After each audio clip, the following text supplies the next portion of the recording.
Assalamualaikum warahmatullahi wabarakatuh.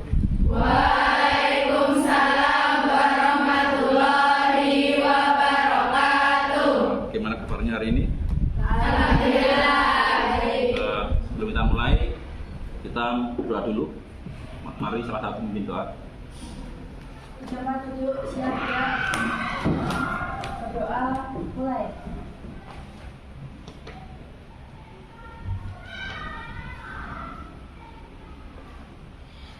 Berdoa selesai. Ya, saya absen dulu. Kehadiran pada hari ini Adira, Alvina, Amanda, Anastasia. Oke, izin ya. Jadi itu bagaimana dengan materi yang kita pelajari pada minggu kemarin? Apakah ada yang perlu kita bahas ulang hari ini? Jadi kita masuk pada materi yang baru. Ada? Tidak. Kalau tidak ada, kita masuk kepada bab baru yaitu tentang kotoran badan. Nah, sebelum kita masuk kepada pembahasan yang lebih jauh, perlu Anda sadari bahwa kenapa kita belajar kotoran badan. Nah, pentingnya belajar materi ini ialah supaya Anda itu dalam hidup itu termotivasi untuk bekerja keras, ya, tidak salah dalam menjalani hidup, tidak berputus asa dan tidak suka menyalahkan takdir.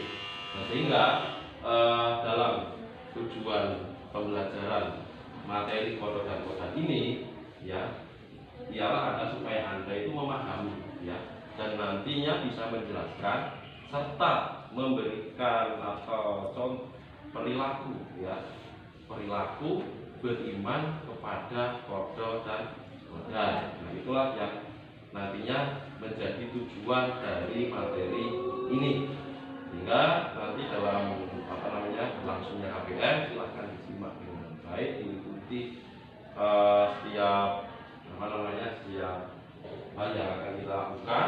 Ya, semoga nanti Anda bisa memperoleh atau bisa mendapat pengetahuan, sehingga dengan pengetahuan itu Anda bisa menerapkan pada dunia nyata. Jadi kita langsung saja masuk pada materi tentang kodo dan kodan. Sebelum itu saya akan jelaskan sedikit tentang kodo dan kodan, dan nantinya saya minta untuk memberikan sebuah permasalahan, ya, dalam memahami kodo dan kodan, ya. Anda nanti cari persoalan dalam memahami kodo dan kodan, ya, dan Anda berikan contoh kisah, gitu ya. Dan setelah itu Anda berikan penjelasan atau kesimpulan. Nah, sebelum kita masuk pada tahap itu, sebelumnya akan saya jelaskan sedikit mengenai kodo dan kodan. Nah, kita masuk pada pembahasan yang penting, yaitu tentang permasalahan takdir. Takdir ini tidak serta-merta membuat manusia ini paham. Ketika kita bicara masalah untuk mengimani takdir, tidak serta-merta dalam kejadian di masyarakat mereka paham. Kalau kita melihat sejarah pada masa lalu, ketika Nabi Muhammad masih hidup, ya, para sahabat itu semuanya tidak ada permasalahan tentang takdir. Mereka mengimani dan mereka sangat paham tentang takdir. Baru 200 tahun kemudian, setelah umat Muslim itu bersinggungan dengan kisah Yunani, baru muncul persoalan tentang takdir. Apakah takdir itu bisa dirubah? Apakah takdir itu ada? Seperti itu, apakah takdir itu bisa kita pilih atau tidak? Nah, itu baru muncul. Nah, sampai sekarang pembahasan itu semakin meluas dan terjadi banyak dinamika. Nah, maka dari itu kita di sini sebagai manusia perlu kembali meluruskan konsep takdir yang sesuai dengan syariat Islam. Dimana kalau kita melakukan itu, insya Allah, ya, kita menjadi orang yang beriman, mengimani takdir, dan sehingga kalau kita mengimani takdir, iman kita akan sempurna dan kehidupan kita akan terarah, tidak akan bingung, akan lurus. Nah, makanya konsep takdir yang benar harus kita pahami dan kita imani dengan benar. Sehingga nanti kalau ada persoalan-persoalan di masyarakat tentang masalah kesalahan dalam memahami takdir, kita bisa mengatasinya. Nah, pada pembahasan awal ya seputar takdir ya kan, kita perlu paham dulu sebelum manusia dilahirkan ya, Allah Subhanahu wa taala itu telah menuliskan rezekinya.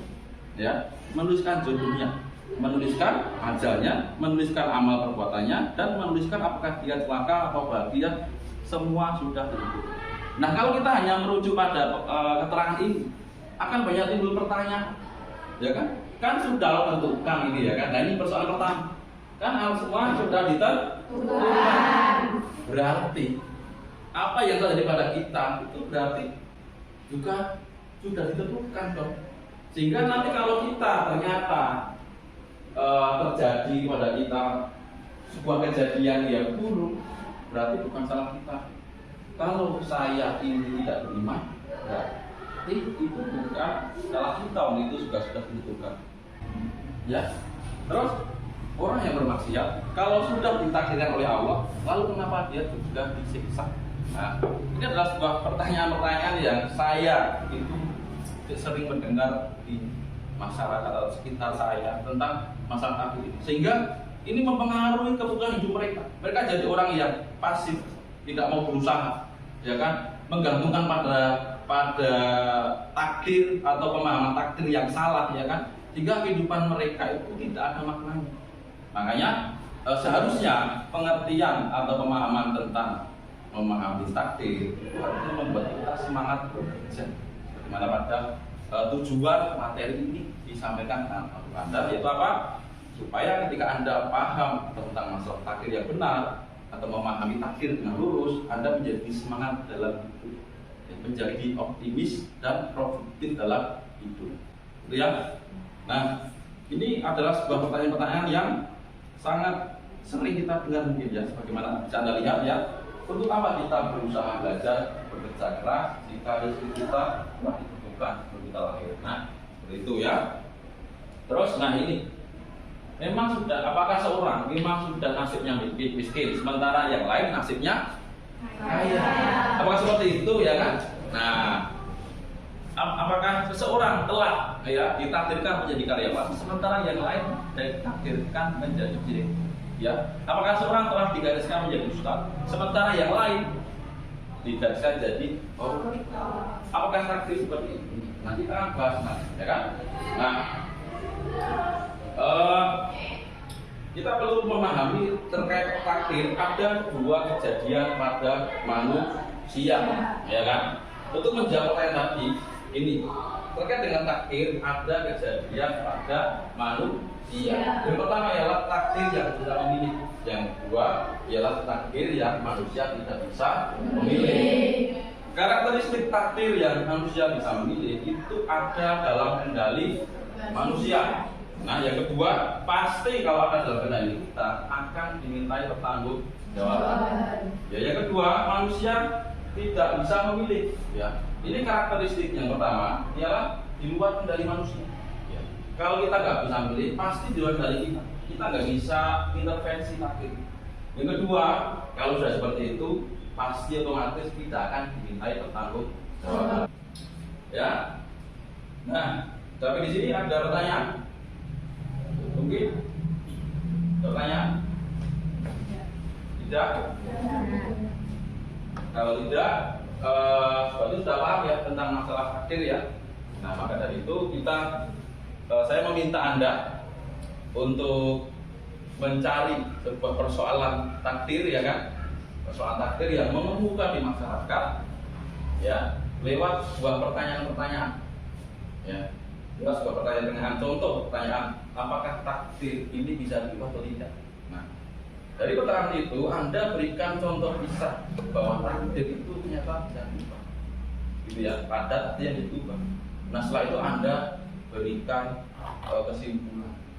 Nah, untuk mengerjakan itu, maka saya perlu mungkin membagi Anda dalam sebuah kelompok supaya Anda mudah dalam mengerjakannya dan Anda bisa berdiskusi dengan lebih baik. Maka kita bagi kelompok di kelas ini dalam satu kelompok 5 sampai 6 orang ya, dengan pembagiannya 2 dua meja, ya, dua meja digabung, ya.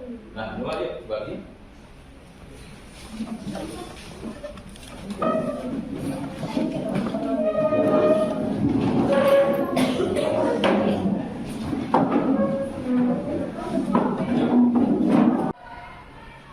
Terima kasih telah membagi kelompok dengan segera. Nah, di sini akan saya berikan instruksi pengerjaan tugas kelompok.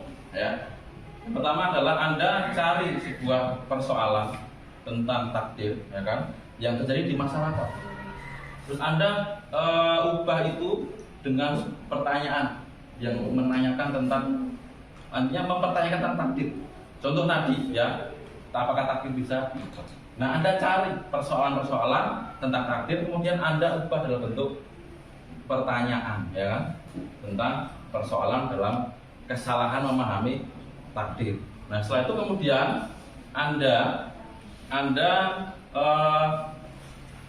berikan sebuah kisah inspiratif tentang penjabaran pertanyaan permasalahan tadi, ya kan? Kisah inspiratif Anda cari lewat internet boleh, atau lewat sumber literasi yang lain yang mungkin Anda sudah punya. Nah, setelah Anda selesai, kemudian Anda simpulkan, Anda berikan refleksi atau simpulan dengan bahasa Anda sendiri. Begitu. Nah, dalam pengerjaannya akan saya bagikan lembar kerja, ya kan? Ya, kita bagikan ya.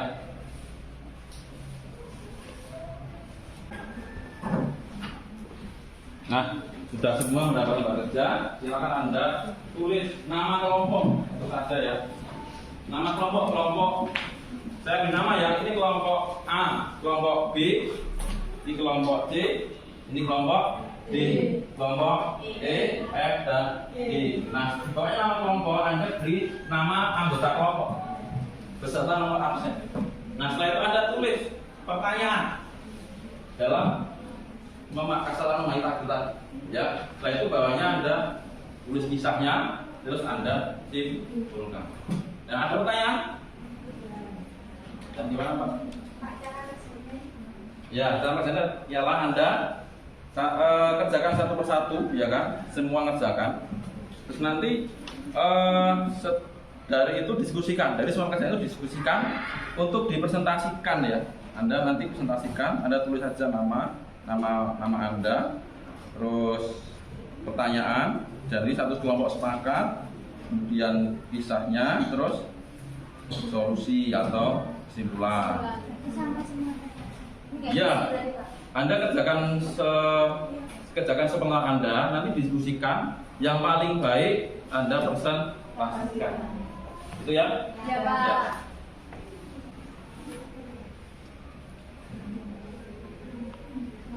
Lain atau tiga itu mencari, ya, dan mengerjakan yang satu nanti menyalin dalam bentuk siap dipresentasikan.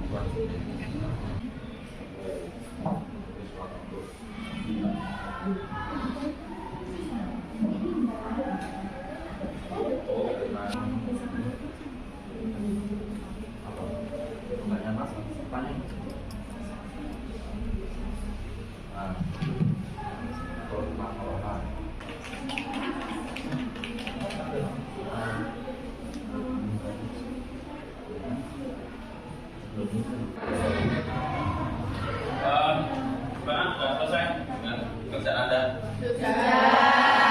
Sudah, kita masuk ke tahap melaporkan atau presentasi, ya. Jadi saya meminta Anda setiap kelompok mempresentasikan hasil kerja Anda, temuan Anda, ya. Dan nanti setelah presentasi Anda bagi yang tidak presentasi, yang saat itu presentasi, dimohon untuk memberikan tanggapan berupa pertanyaan atau feedback atau umpan balik, ya. Seperti itu ya. Nah, kita mulai presentasinya. Bisa. Nah, kelompok G dahulu. Assalamualaikum warahmatullahi wabarakatuh. Waalaikumsalam warahmatullahi wabarakatuh. Yang pertama kita akan membahas persoalan permasalahan apakah takdir bisa diubah. Kita mengambil dari kisah Nabi Zakaria. Nabi Zakaria tak berpasrah di BI dan terus berdoa kepada Allah dengan penuh kelembutan untuk diberikan keturunan yang bisa melanjutkan dakwah hingga suatu hari malaikat datang memanggil Nabi Zakaria yang sedang sholat mihrab. Dengan mendengar kabar itu, Nabi Zakaria terkejut tak percaya. Nabi Zakaria lalu mengucapkan syukur kepada Allah karena doanya dikabulkan. Kesimpulan menurut kisah Nabi Zakaria alaihissalam, takdir bisa diubah apabila kita mau berusaha dan terus berdoa kepada Allah Subhanahu wa taala dengan penuh kelembutan. Menurut kisah ini juga Nabi Zakaria menunjukkan bahwa Allah Maha mendengar doa. Dia juga selalu menunjukkan baik sangka kepada Allah Subhanahu wa taala.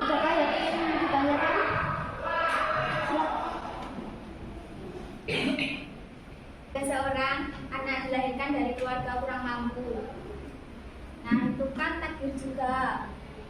Terus pertanyaan saya, bisakah nasib anak ini diubah dengan doa? Baik. Jadi tentang anak itu yang lahir di keluarga tersebut itu tidak bisa diubah, namun anak tersebut bisa mengubah nasib kedepannya dengan berusaha dan berdoa terus kepada Allah yang Maha Kuasa. Terima kasih. Sekian dari kelompok kami. Mohon maaf bila ada kekurangan. Wassalamualaikum warahmatullahi wabarakatuh. Waalaikumsalam warahmatullahi wabarakatuh. Terima kasih kepada Anda yang telah mengerjakan tugas-tugas kami, ya kan, dengan baik. Ya, semuanya juga sudah kerja keras dengan baik. Saatnya kita pada memberikan kesimpulan. Itu permasalahannya ialah apakah takdir bisa diubah. Jadi beliau. Jadi mereka ini kan memaparkan kisah Nabi Zakaria dalam berdoa. Nah, poinnya ialah sebenarnya Nabi Zakaria ini kan ditakdirkan oleh Allah, dia tidak memiliki anak sebenarnya. Karena apa? Dia Nabi Zakaria ini dan istrinya sudah berusia lanjut. Sudah nggak mungkin secara ilmu logika itu punya anak. Ini kan sebenarnya sudah bisa disimpulkan, oh ini sebenarnya takdir. Nah, lalu apa yang dilakukan oleh Nabi Zakaria? Beliau berdoa dengan lembut, dengan sabar, ya kan? Nah, pada akhirnya Allah melewat malaikat memberikan kabar gembira berupa kelahiran Nabi Yahya sebagai putranya yang nantinya meneruskan dakwah Nabi Zakaria. Dan juga sudah selesai, jam kita juga sudah habis, maka kesimpulannya tadi sudah saya sampaikan. Semoga Anda memahami, ya, dan nanti Anda tidak salah dalam memahami takdir. Jadi saya cukup sekian. Ya, kalau ada salah itu dari diri saya sendiri karena kebodohan saya. Kalau ada benarnya itu datang dari Allah. Terus sebelum saya tutup, saya perlu sampaikan lagi bahwa Anda dalam mengerjakan tugas ini sangat saya apresiasi. Ya, Anda sudah bekerja keras. Ya, meskipun ada beberapa kelemahan, ya itu bukan suatu hal yang besar untuk diingat terus, ya kan? Karena setiap orang itu pasti punya kelemahan. Ya, teruslah belajar, teruslah berdoa, berusaha. Semoga Anda nanti bisa memperoleh apa yang baik bagi diri Anda. Ya, assalamualaikum warahmatullahi wabarakatuh.